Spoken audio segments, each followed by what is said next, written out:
Hello everyone, welcome to my new vlog. আজ আমি আপনাদের সঙ্গে নিয়ে চলেছি এক ভিন্ন রকম ভ্রমণে, ঢাকার সেই অংশে যেখানে সময় যেন একটু ধীরে চলে, যেখানে প্রতিটি রাস্তা, প্রতিটি দালান আর প্রতিটি গলির ভেতরে লুকিয়ে আছে শত বছরের গল্প। আজকের গন্তব্য পুরান ঢাকা। এই শহরের কোলাহল অনেকের কাছেই হয়তো বিরক্তিকর, কিন্তু আমার কাছে এই কোলাহলের মাঝেই আছে জীবনের আসল রং।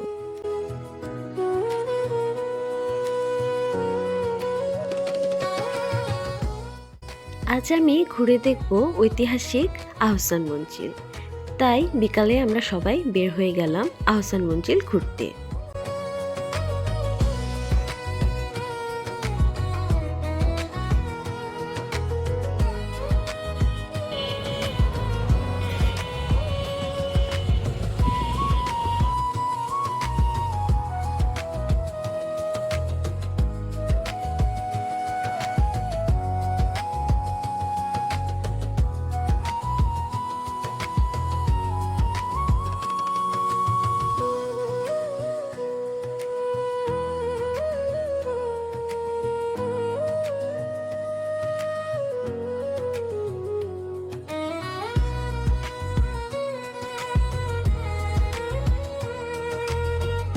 মাত্র 10 মিনিট সময় লেগেছে আহসান মঞ্জিল আসতে। এখানে এসে লক্ষ্য করলাম যথেষ্ট ভিড়, অনেক মানুষের সমাগম এখানে।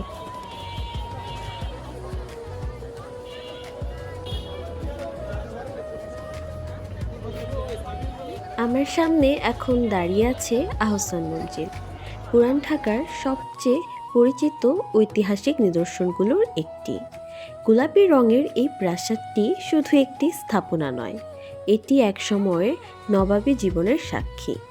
এই দালানের দিকে তাকালেই মনে হয় কত ইতিহাস, কত গল্প নীরবে জমে আছে এর দেয়ালের ভেতরে। একসময় এখানেই বসবাস করতেন ঢাকার নবাব পরিবার। তাদের উৎসব, আনন্দ, রাজনৈতিক আলোচনা সব কিছুই এই মঞ্জিলকে ঘিরে আবর্তিত হতো। আজ যখন এখানে দাঁড়িয়ে আছি, মনে হচ্ছে যেন অতীত আর বর্তমান একসঙ্গে মিশে গেছে। আহসান মঞ্জিলের ভেতরে ঢুকতেই আলাদা এক অনুভূতি কাজ করছে। মনে হচ্ছে যেন ইতিহাসের খুব কাছাকাছি চলে এসেছি। এই ভবনটি বর্তমানে একটি জাদুঘর হিসেবে সংরক্ষিত। ভেতরের প্রতিটি কক্ষ সাজানো আছে পুরনো সময়ের নানা নিদর্শনে।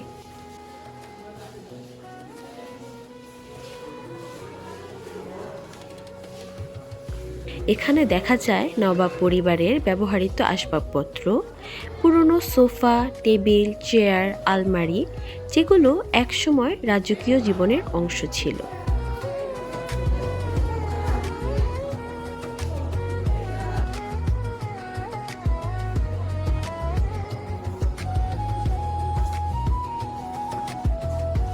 দেয়ালে ঝোলানো আছে বহু বছরের পুরনো ছবি। এই ছবিগুলো দেখলে বোঝা যায় একসময় এখানে কত জাঁকজমকপূর্ণ জীবন চলত।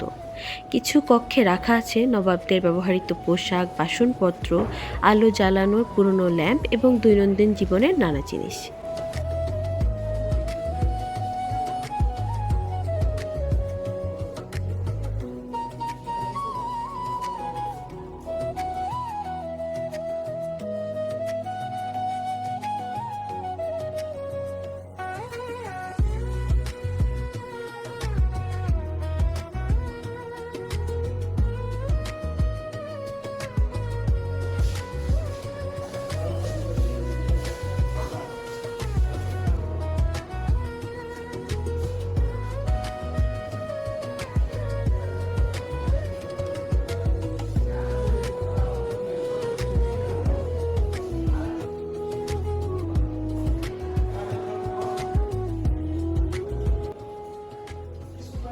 হাঁটতে হাঁটতেই মনে হচ্ছে এই করিডোর দিয়েই একসময় নবাব পরিবার হেঁটে যেতেন। এই জানালা দিয়েই হয়তো তারা বুড়িগঙ্গা নদীর দিকে তাকিয়ে থাকতেন। সবচেয়ে ভালো লাগার বিষয় হলো এখানকার পরিবেশ খুব শান্ত। বাইরের কোলাহল যেন ভিতরে এসে পৌঁছায় না। আহসান মঞ্জিলের ভেতর ঘুরে বুঝতে পারলাম ইতিহাস শুধু পড়ার বিষয় নয়, ইতিহাস অনুভব করারও বিষয়। এই জায়গাটা আমাকে কিছু সময়ের জন্য বর্তমান থেকে অতীতে নিয়ে গেল।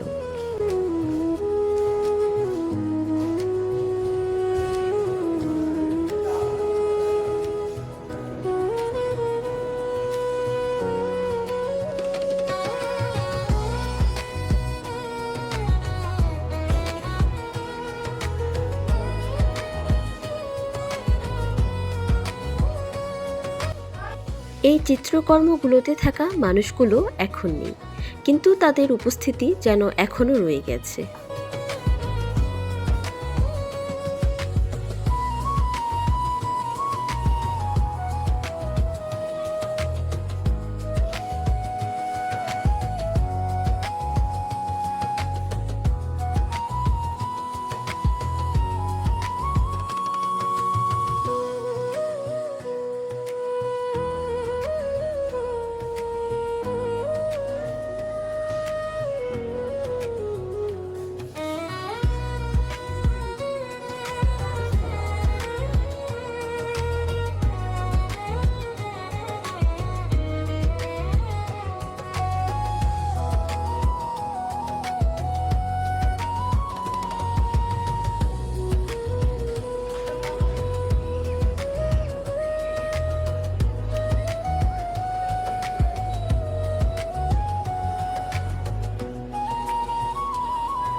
নবাবদের সময়ের চিত্রকর্মগুলো দেখলে বোঝা যায় সেই যুগে জীবন কতটা শৃঙ্খলাবদ্ধ, আবার কতটা আড়ম্বরপূর্ণ ছিল।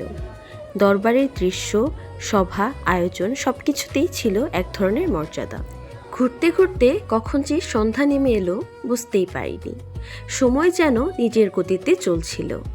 আহসান মঞ্জিল এলাকা এতটাই বড় যে এক জায়গা দেখতে দেখতেই আরেকটা জায়গা চোখে পড়ে যায়। এখানে শুধু একটি ভবন নয়, পুরো এলাকা জুড়েই আছে দেখার মতো অনেক কিছু। হাঁটতে হাঁটতে মনে হচ্ছিল এই জায়গাটা শুধু ইতিহাস নয়, এটা একসাথে প্রকৃতি, স্থাপত্য আর সময়ের মিলন। ঘুরতে ঘুরতেই চলে এলাম পুরান ঢাকার বিখ্যাত বিউটি লাচ্ছির দোকানে। ঠান্ডা লাচ্ছির সঙ্গে গরম গরম আলু পুরি স্বাদে যেন এক আলাদা মায়া। এই ছোট ছোট মুহূর্তই পুরান ঢাকাকে এত বিশেষ করে তোলে। ভ্রমণের ক্লান্তি মুহূর্তেই যেন মিলিয়ে গেল। লাচ্ছির পর এবার চলে গেলাম ঘোল খেতে। ঘোরাঘুরির পর এই ঘোল খাওয়াটা লাচ্ছির থেকেও আরও বেশি আরামদায়ক মনে হলো। সহজ একটা পানীয়, কিন্তু স্বাদ আর তৃপ্তি একেবারে অন্যরকম।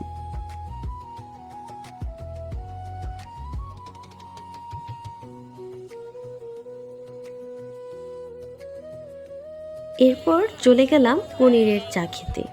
আগে কখনো পনিরের চা খাইনি, কিন্তু খেয়ে বুঝতে পারলাম কেন এই চা এত বিখ্যাত। সত্যি এই চাটা অসম্ভব মজা। আরেকটি মজার টিক্কা পুরি খেলাম। পুরান ঢাকা এসেছি আর ফুচকা খাবো না তা কি হয়, তাই চলে গিয়েছিলাম ঝাল ঝাল নাগা ফুচকা খেতে। এই ফুচকাটা এত অসাধারণ হয়েছিল যা বলার মতো না। এই কনকনে শীতের রাতে একটু আরাম পাওয়ার জন্য চলে গেলাম গরম গরম কফি খেতে। এখানের কফির টেস্টটা সত্যিই অসাধারণ।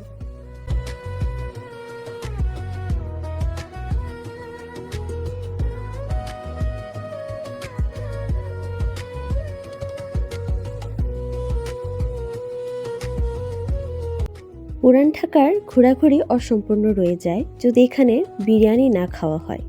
গরম গরম বিরিয়ানির গন্ধ ছুঁয়ে যায় নাকে আর স্বাদ মনকে আনন্দে ভরিয়ে দেয়। এটা শুধু খাওয়ার জিনিস নয়, পুরান ঢাকার ইতিহাস আর সংস্কৃতির অংশ। আজকের পুরান ঢাকা ভ্রমণ এখানেই শেষ করছি। আবার দেখা হবে নতুন কোনো ভ্রমণের গল্প নিয়ে।